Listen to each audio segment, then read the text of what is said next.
அன்பான தினபூமி இணையர்களே, அனைவருக்கும் வணக்கம். இந்த விஸ்வாவசு வருஷம் புரட்டாசி மாசம் அப்படின்னு சொல்லக்கூடிய கன்னியா மாசம். இந்த கன்னியா மாசம் சிறப்பு என்ன? 17/9/2025 முதல் 17/10/2025 வரை புரட்டாசி மாசம் 31 நாட்கள். சூரியன் கன்னிராசியிலே பிரவேசிக்கக்கூடிய நாள். சூரியனோட எப்பவும் அருகிலேயே இருக்கக்கூடிய புதன் முன்னாடியும் சூரியனோடவும், அடுத்த சிம்மத்திலையும் கன்னியிலையும் துலாத்திலையுமாக புதன் இந்த மாசம் பிரயாணம். செவ்வாய் இந்த மாசம் பூரா உங்களுக்கு ஒரே இடத்துலதான் இருக்கு. சுக்கிரன் அதே போல சிம்மம் கன்னி அப்படின்னு இருக்கக்கூடிய சூரியன் அருகிலே அஸ்தங்க பலனை கொடுக்கக்கூடியது. சனி வக்ரகதி, சனியோட ராகு, சிம்மத்துல கேது.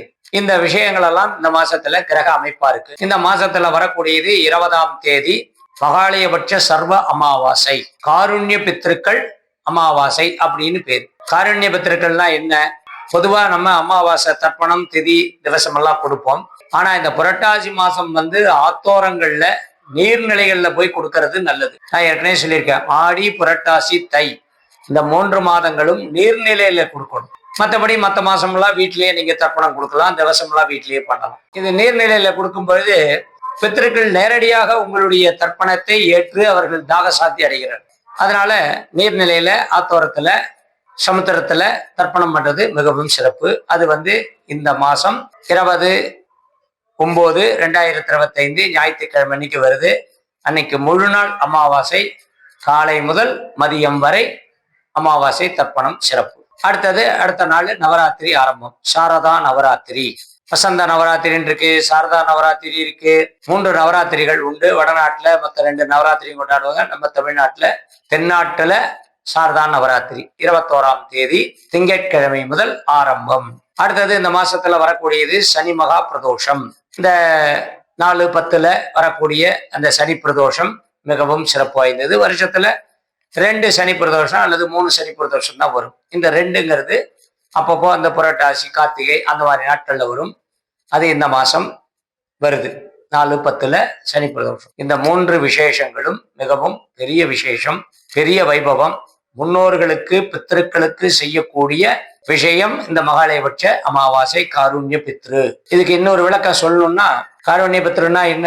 பொதுவா ரெகுலரா அப்பா அம்மாவுக்கு, அப்பா இல்லாதவங்க அம்மா இல்லாதவங்க அவர்களுக்கு தர்ப்பணம் கொடுப்பாங்க. ஆனால் அதோடு சேர்ந்து ஏதாவது அண்ணன் தம்பி அவர்கள் ஏதாவது துரதிருஷ்டவசமாக இல்லை என்றால் அக்கா தங்க அந்த மாதிரி இருக்கிறவங்க, மாமனார் மாமியார், அடுத்தது சொந்த தாய் மாமா. ஏன்னா அம்மான் அப்படின்னு சொல்லக்கூடியது தாய் மாமா. தாய் மாமாவுக்கு இந்த புரட்டாசி மாசத்துல கொடுக்கறது, தாய் மாமா இல்லாதவர்கள் அவர் இருந்தா அடுத்து மறு அம்மா மாதிரி அவங்களுக்கும் இந்த தர்ப்பணம் கொடுக்கணும். இது காருண்ய பித்ருன்னு பேர். காருண்ய பித்ருன்னா எல்லாமே அடங்கும். அதை நான் விளக்கம் சொன்னா 15 நிமிஷம் 20 நிமிஷம் ஆகும். அதனால இது வரைக்கும் இதை வைத்து புரிந்து கொள்ளுங்கள்.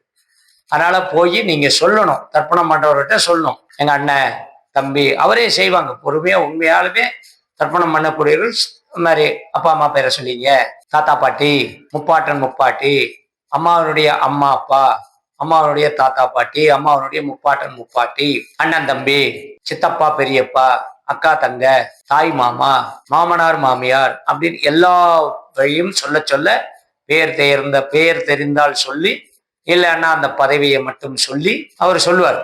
மாதாமக, மாது பிதாமக, மாது பிரபிதாமகன்னு அம்மா வகையில அம்மா கோத்திர சொல்லி, அம்மா வகையில சொல்லி எல்லாமே சொல்லுவார். அந்த செய்து வைக்கக்கூடிய புரோகிதருடைய பொறுத்து இந்த வைபவம், இந்த காரியம் சிறப்பாக செய்யுங்கள். உங்களுக்கு இந்த புரட்டாசி மாசத்தினுடைய அத்தனை வருடத்துக்கு ஒரு முறை புரட்டாசி மாசம் மனிதர்களுக்கு நல்ல புண்ணியத்தை கொடுக்கக்கூடிய மாதம் அனுபவிப்போம். இப்பொழுது 12 ராசிக்கு உண்டான பலனை பார்ப்போம். ரிஷபராசி அன்பர்களே, ஏமாந்த காலம் போதும். திரும்ப திரும்ப ஏமாறாதீர்கள்.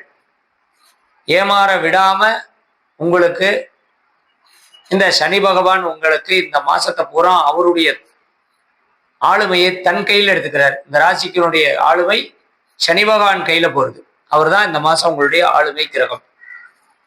வக்கரகதியில இருந்தாலும் நல்ல காரியங்கள், தர்ம கர்ம அதிபதி யோகம் அப்படின்னு சொல்லக்கூடிய யோகத்தையும்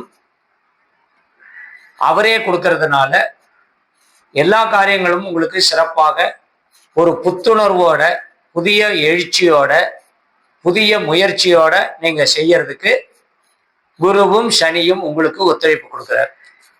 மற்ற கிரகங்கள்லாம் அவங்களோட சேர்ந்து என்ன சொல்லுவாங்க, கொஞ்சம் வித்தியாசமா சொல்லணும்னா ஜால்ரா போடுவாங்க. மற்றவங்க செய்யறதுக்கு இவங்க சம்மதம் தெரிவிப்பார்கள் மற்ற கிரகங்கள்லாம். அதனால மற்ற கிரகத்தினுடைய பவரை விட உங்களுக்கு 5ல் இருக்கக்கூடிய சூரியனும் சனியும் குருவும் எப்பவுமே உங்களுக்கு இந்த மாசத்துல எல்லா காரியங்களுக்கும் துணை நிற்கிறாங்க. அதனால நீங்க அடாவடியா நான் இப்படித்தான் செய்வேன்னு சொன்னாலும் அதுக்கு பலன் உண்டு. இல்லை நான் செய்யல, சும்மா வீட்டில் உட்காந்துருக்கேன், என்னால எதுவும் செய்ய முடியாதனாலும் அதையும் செய்ய வச்சுக்குவாங்க. அதனால படிக்கக்கூடிய குழந்தைகள் படிப்பு தவறாமல் படிப்பீங்க. உத்தியோகம் தேடிட்டு இருக்கிறவங்க கண்டிப்பாக ரொம்ப காலமா கட்டப்பட்டு மனம் நொந்து கண்ணீர் விட்டவர்கள் அவர்களுக்கு வேலை கிடைக்கும். இல்லைன்னா ஆசைப்படுறதுக்கு தகுந்த மாதிரி வேலையெல்லாம் கிடைக்காது. நியாயம் தர்மத்துக்குத்தான் இந்த கிரகங்கள் எல்லாம் கட்டுப்படுமே தவிர ஆசைக்காக கட்டுப்படாது. ஆசைக்கு நீங்க செய்யக்கூடிய வேலையெல்லாம் உங்களுடைய கர்மா, அதாவது முற்பிறவி பயன் கர்மா அப்படிங்கிறது தான் ஆசை. சுட சுட சாப்பிடலாம் அப்படிங்கிறது ஒரு ஆசையா இருக்கு இல்லையா ஒரு சில பேருக்கு. அது எப்போ ஒரு யங்கேஜ், ஒரு 30-35 வயசு வரைக்கும். அதுக்கு மேல லைட்டா கொஞ்சம் பல்லு ப்ராப்ளம் வந்துருச்சுன்னா சூடாவோ குளிர்ச்சியாவோ சாப்பிட முடியுமா, விளம்பரத்திலேயே சொல்றாங்க. அதுக்குத்தான் நான் இந்த பர்பஸைய இந்த டூத் பேஸ்ட் நான் எடுத்துக்கலான்னு சொன்னாங்க, நான் எடுத்துக்கிட்டேன். அந்த மாதிரி நம்ம ஆசைப்படுறதுங்கிறது அதுதான் கட்டத்துக்கு கொண்டு போறது. நம்ம பேசாம இருந்தா நமக்கு தானா நடக்கிறது கர்மா, முற்பிறவி பயன். அந்த முற்பிறவி பயன் இந்த நேரத்துல உங்களுக்கு சிறப்பாக நல்ல முறையில இருக்கும். அது உங்க சொந்த ஜாதகத்துலதான் அந்த முற்பிறவி பயன் 5-9 குடையவருடைய பலன் எப்பவுமே நடக்கும். அதை இந்த குரு உங்களுக்கு செய்ய வைக்கிறார், சனி உங்களுக்கு செய்ய வைக்கிறார். 50 வயசுக்கு மேல இருக்கிற 40 வயசே பெண்கள், 50 வயசு ஆண்கள், அவர்களுக்கெல்லாம் கணவன் மனைவி அந்யோன்யம் இருக்கோ இல்லையோ சில வேலைகளை கண்டும் காணாமல் அவர்கள் சுதந்திரத்திற்கு விடக்கூடிய நேரம்.